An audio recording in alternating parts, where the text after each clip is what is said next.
বিসমিল্লাহির রহমানির রহিম। আসসালামু আলাইকুম। কেমন আছেন সবাই? বৃষ্টি ভেজা দিনের শুভেচ্ছা সবাইকে। 2 দিন থেকে ঝুম বৃষ্টি হচ্ছে। ভাবছি আজকে একটু খিচুড়ি রান্না করি। চলুন রান্না করি আর আপনাদের সঙ্গে গল্প করি। আমি আজকে পটল ভাজা করব, খিচুড়ি করব, ভাতের চাল নাজির শাল কাটারি নাজির শাল চাল দিয়ে, আর মুরগির মাংস করব, চাপা শুটকি ভুনা করব। আমার পটলটা রেডি হয়ে গেছে, আমি এখন পটল ভাজাটা ভেজে নিব। এদিকে আমি চাপা শুটকিগুলো আগেই ভিজিয়ে ধুয়ে নিয়েছি। আচ্ছা, চাপা শুটকিটা রান্না করতে যেয়ে আমার ইচ্ছা করলো আপনাদের সাথে কথাটা শেয়ার করি। চাপা শুটকিটা আমাকে এনে দিয়েছে আমাদের বাসার কেয়ারটেকার আওয়াল ভাই ঈদের সময় আমাকে বাড়ি থেকে আসার সময় দেখি আমার জন্য চাপা শুটকি নিয়ে এসছে। আমি তাকে টাকা দিতে চাইলাম, সে আমাকে বলল, না ম্যাডাম, আপনার এত কিছু খাই আর আপনাকে একটু এটার টাকা নিব আমি? না, আমার যে এত ভালো লাগলো সেটা আমি ভাষায় প্রকাশ করতে পারবো না আসলে। যে এই যে ওনারা এইসব মানুষগুলিকে যে আমরা একটু কিছু করি, তারা যে কত খুশি হয় তাতে, এদেরকে খুশি করার জন্য আসলে খুব বেশি কিছু লাগে না। আমার মনে হয় 10,000 টাকা দিয়েও যদি কেউ আমাকে কিছু দিত, আমি এতটা খুশি হতাম না। উনি যে ভালোবেসে জিনিসটা আমার জন্য দেশ থেকে নিয়ে এসছেন, আমি যে এত খুশি হয়েছি। যাই হোক, আমার চাপা শুটকি ভুনাটা হয়ে গেছে।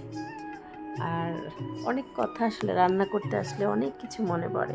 ছোটোবেলাকার কথা মনে পড়ে, ছোটোবেলার বৃষ্টির দিনগুলির কথা মনে পড়ে। কত মজা করেছি আমরা আমাদের ছোটোবেলায়। বারবার বৃষ্টিতে ভিজেছি। বাড়ির পাশে ছিল খাল, খালের মধ্যে নতুন পানি চলে আসতো এই বৃষ্টির সময়। সে পানিতে গোসল করতাম। বারবার গোসল করেছি, জামা কাপড় ভিজিয়েছি, মায়ের বকুনি খেয়েছি। কি মজাই না ছিল আমাদের সেই ছোটোবেলাকার দিনগুলো। ছোটোবেলাও এরকম খিচুড়ি হতো রান্না, আর বিকেলবেলাটা বেশি মজা লাগতো। বিকেলবেলাটা সব এ বাড়ি ওই বাড়ি সবাই দেখা যেত যে কোনো বাড়ির বারান্দাতে, কোনো চাচির বাড়ির বা খালার বাড়ির বারান্দায় বসে সবাই ভাজাভুজি খাওয়া হচ্ছে। মা খালারা কেউ ভেজে দিচ্ছে, সিমের বিচি ভেজে দিচ্ছে, কেউ বা কাঁঠালের বিচি ভেজে দিচ্ছে, বুট ভেজে দিচ্ছে, মুড়ি ভাজছে, মুড়ি না, চাল ভেজে দিচ্ছে। এগুলি খেতে কিন্তু খুব ভালো লাগতো আসলে। তখন তো এই পাস্তা, নুডলস এসব ছিল না আমাদের সেই ছোটোবেলা, 80-র দশকের কথা বলছি আমি। এমনকি 90-র দশকেও কিন্তু এভাবে নুডলস, পাস্তা এগুলি আসেনি। তখনও কিন্তু মানুষ এই সমস্ত খাবার খেতেই পছন্দ করতো আসলে, বিকেলবেলা ভাজাভুজি। আচ্ছা, আমার ডালটা আমি অনেকক্ষণ আগে ভেজে রেখেছিলাম, এর জন্য ডালগুলি কষানো খুব একটা সময় লাগবে না আমার। আমি অনেকক্ষণ, প্রায় 1 ঘন্টা আগে ডাল ভিজিয়েছিলাম, সব রকমের ডাল। আমি এখানে একটু মটরশুঁটিও দিব। আমি ফ্রিজে মটরশুঁটি শীতকালে রেখে দিই, সেটাই খাই আমি সারা বছর ধরে। আর ওই খিচুড়িতে মটরশুঁটি দিয়ে খিচুড়িটা করব। যাই হোক, আসলে আমাদের ছোটোবেলাগুলিকার কথা মনে পড়লে এখনও আমরা নস্টালজিক হয়ে যাই। এতই মনে পড়ে সেই দিনগুলির কথা। এখনকার বাচ্চারা হয়তো খুব একটা বৃষ্টি ভিজতে পারে না, ওরা জ্বর ঠান্ডা লেগে যায়।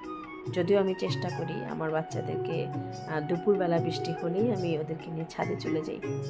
ওরা বৃষ্টিতে ভিজে, আমি ভিজতে পারি না, এখন আর আমার সমস্যা হয়ে যায়। ওদের ছবি তুলে দেই, ভিডিও করে দেই, ভালো লাগে। ওরা একটু মজা পাক। আমাদের ছোটোবেলাটা আমি চাই সবটা না হলেও কিছুটা যাতে আমাদের ছোটোবেলাটা ওদেরকে উপভোগ করাতে পারে সেই দিনগুলি। যাই হোক, আপনাদের সঙ্গে রান্না করতে করতে তো আমি অনেক গল্প করলাম। এদিকে আমার প্রায় মোটামুটি সব রান্নাই হয়ে গেল।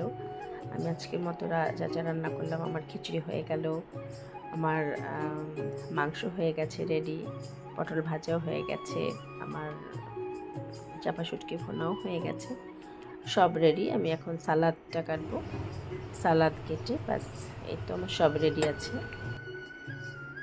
এখন আমি টেবিলে খাবার দিয়ে দিলাম, সবাই মিলে একসাথে বসে খেয়ে নিব। আমি একটু কালি জিরের ভর্তা করে নেব, আমার মরিচ বাটা করাই আছে। সবাই ভালো থাকবেন, সুস্থ থাকবেন। ভালো লাগলে ভিডিওটা অবশ্যই লাইক কমেন্টস করে যাবেন। আসসালামু আলাইকুম।